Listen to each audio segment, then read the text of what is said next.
Hi, it's Katrina. Number 9. Chamunda.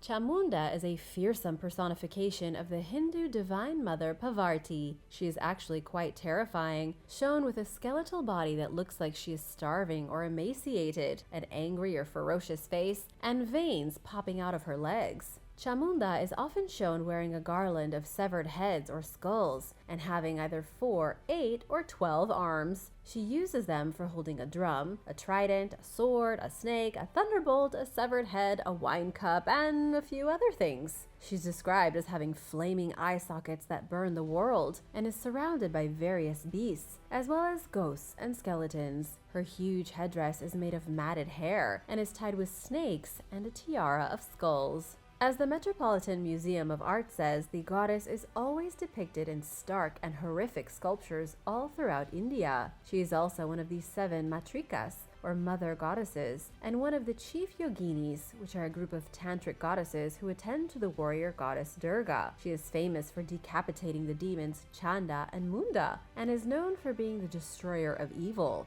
although she looks quite evil herself. Chamunda is traditionally worshipped with offerings of wine and through ritual animal sacrifices, although the latter has become less popular in modern times. The goddess originated among tribes in central India who used to sacrifice not only animals, but humans as well. Thankfully, that doesn't happen anymore. She also drinks the blood of her defeated enemies and has snakes and skulls all around her decaying flesh. Images of the goddess appear on ancient temples dating back thousands of years.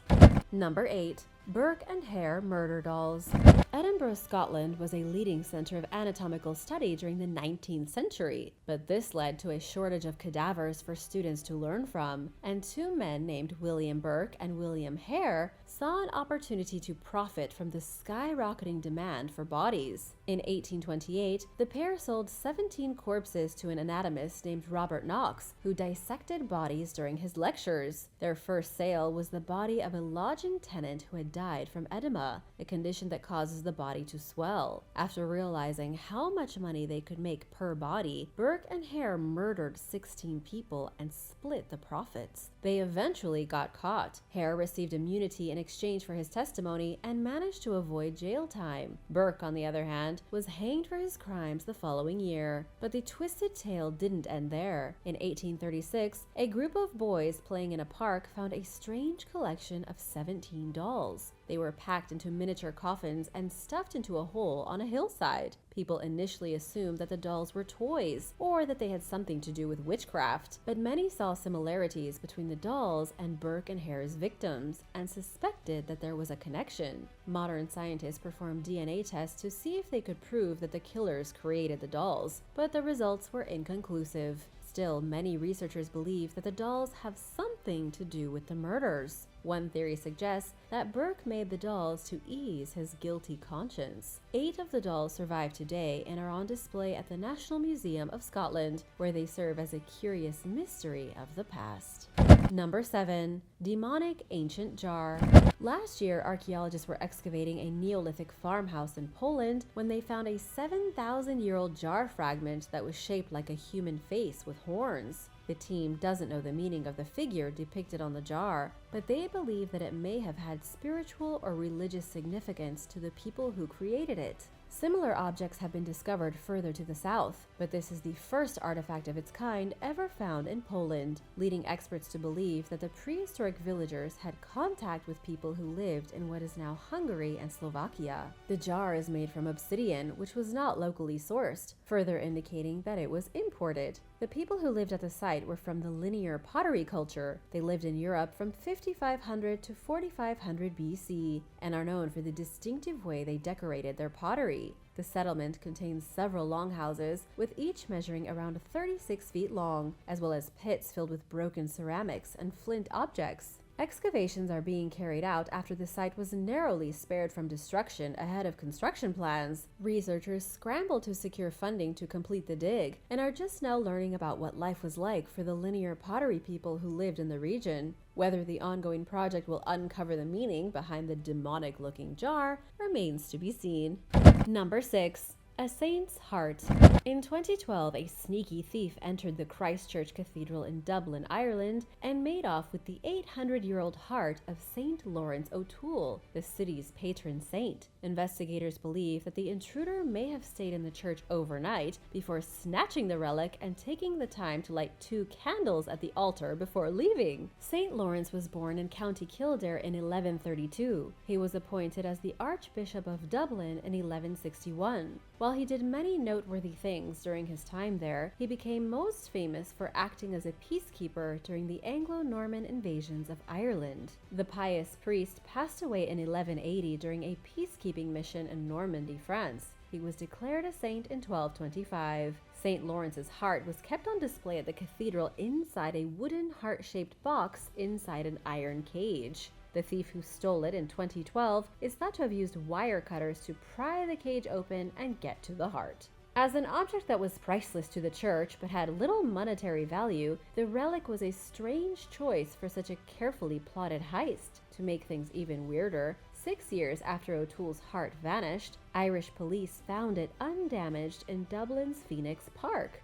An intelligence investigation determined that the thief may have returned it because they thought it was cursed. A new and perhaps more secure enclosure was built for the heart, which went back on public display in November of 2018. Why do you think the thief stole the heart of St. Lawrence O'Toole? What do you think prompted them to abandon it in a park? Let me know your theories in the comments below. And while you're at it, be sure to hit that subscribe button if you haven't already. We've got lots more videos coming up. Number 5. Coffin birth and brain surgery. Around 1300 years ago, during the 7th or 8th century, a pregnant woman died in the town of Imola, Italy, weeks before she was due to give birth. In 2010, archaeologists found her buried with a hole in her skull and a collection of small bones beneath her pelvis. In what's known as a coffin birth, decomposition gases expelled the woman's fetus from her womb after she died. Archaeological discoveries of this phenomenon are extremely rare. A 2018 study determined that the hole in her skull was likely caused by a primitive brain surgery technique called trepanation, which involved drilling a hole into a person's skull to relieve pressure. It was used for treating numerous ailments, but apparently did little to help the pregnant woman. The researchers who conducted the study wrote that they think she experienced either preeclampsia or eclampsia, which are potentially deadly pregnancy-related high blood pressure conditions. Doctors may have performed a trepanation in a last-ditch effort to save her life. Experts have admitted that they could be wrong with this theory, especially since the discovery is so unique and they have nothing to compare it to. While signs of trepanation have been found in some 1,500 skulls dating back to the Neolithic period, this is a first for a medieval burial in Italy. It's doubtful that the hole in the woman's head resulted from violence, given its precision and placement. Signs of healing show that the procedure was performed at least a week before she died. Number 4. Han urn burials. In 2016, archaeologists working in northern China's Hebei province found 113 ancient burial urns among the ruins of the ancient fortress city of Fujicheng. They date back to the country's period of the Warring States, which lasted from 475 to 221 BC. Each tomb consisted of 2 to 3 clay vessels with human remains inside. A small hole was drilled into each urn to let the deceased individual's soul come and go as they please. Interestingly, nearly all the burials contain the remains of children. Just 6 containers were filled with bones belonging to adults, all of whom are believed to be civilians rather than warriors. The discoveries at Fujicheng are surprising because experts previously thought that urn burials were only practiced on children rather than adults. Excavations are ongoing, and researchers hope that the findings will teach them more about the Western Han Dynasty's burial customs. They believe that there may even be more adult urn burials waiting to be found. Number 3. A mass death. During a severe drought around 9 million years ago, dozens of giraffes, rhinos, horses, and saber-toothed cats went to watering holes in what is now Spain, desperately seeking relief from the deadly dryness and heat. Sadly, they perished from dehydration, starvation, and getting stuck in the mud. Rain soon returned to the region, burying the animals quickly and leaving their bodies undamaged by scavengers and the elements. Miners discovered one of the ancient bone-filled holes in 2007. Since then, archaeologists have identified 9 similar sites near modern-day Madrid. Researchers recently examined a collection of 9,000 bones found inside an ancient watering hole known as Batallones 10. They identified dozens of species, including at least 15 large mammals such as extinct mastodons, saber-toothed cats, badgers, rhinos, cattle, horses, and musk deer. The team also discovered a previously unknown extinct giraffe relative called Decennatherium rex. At roughly 9 feet tall and weighing around 2.2 tons, it looked more like a gigantic moose than a giraffe. Experts identified the site as a watering hole based on the presence of amphibians and tortoises. They found that the animals died throughout 3 distinct episodes of drought. During those times, wildlife flocked to the watering hole and refused to stray far from it. Consequently, the creatures ate all the vegetation. Unwilling to leave the dwindling watering hole in search of food, they began to suffer from starvation and dehydration. As the water supply shrank, animals ventured into the mud to drink, got stuck, and died. Each period of mass death lasted weeks or months, until rain came and buried the remains in sediment. Sadly, it appears as though more tragic discoveries are to come. Study leader David Martin Perea told Life Science that the next step is for the team to dig deeper and further examine the death that occurred at the site. Number 2. Bizarre ancient burial.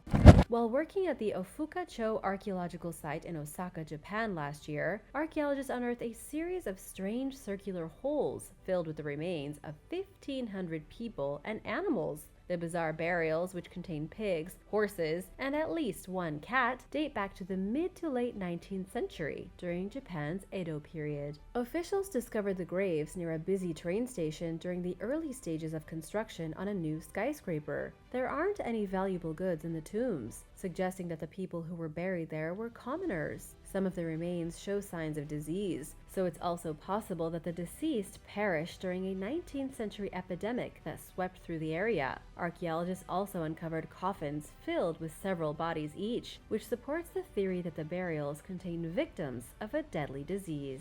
City officials said that the graves likely belonged to young people and children who lived locally. At the time of their deaths, the area was a farming region. It was the first discovery of a historical burial site in Osaka, and researchers are continuing to study the findings in hopes of learning more about what killed the grave's occupants. Number 1. Bog Bodies. A bog in Denmark is creepy in its own right. Situated on the country's Jutland Peninsula, the sparse, flat, mossy environment is eerily still, containing just a tree here and there. The discovery of over 500 remarkably preserved Iron Age bodies and skeletons within this region makes it even spookier. Known as bog bodies, these human remains date back between 800 BC and 200 AD, and they are discovered fairly regularly. Many of them are found with their hair, skin, clothes, and even the food in their stomach intact, owing to the oxygen-poor and highly acidic conditions of the layers of dead moss in their watery graves. One of the most famous bog bodies is the Tollund Man, who had visible stubble on his face when he was discovered in 1950. Researchers have spent decades trying to learn about who the bog people were and why they died. Some bodies bear signs of extreme violence, including cuts to the throat. It was also unusual for the people of the time to bury their dead instead of cremating them, suggesting that the individuals were sacrificed as criminals, slaves, or even just for being commoners, according to National Geographic. A 2014 study challenged this notion after determining that some of the bog people showed signs of having traveled great distances and wore elaborate clothing from foreign lands, indicating that perhaps the opposite was true, that maybe they were sacrificed because they were highly regarded in their villages. There are no written records of Danish Iron Age people's religious beliefs, so it's possible that scientists will never know who the bog people were or why they were killed. Many experts do agree, however, that the victims were likely selected because they were seen as unique among the population. Bog bodies have been found elsewhere in Northern Europe, including Germany, the Netherlands, the UK, and Ireland. Thanks for watching! Be sure to subscribe and give this video a thumbs up for more creepy and mysterious discoveries. See you next time! Bye!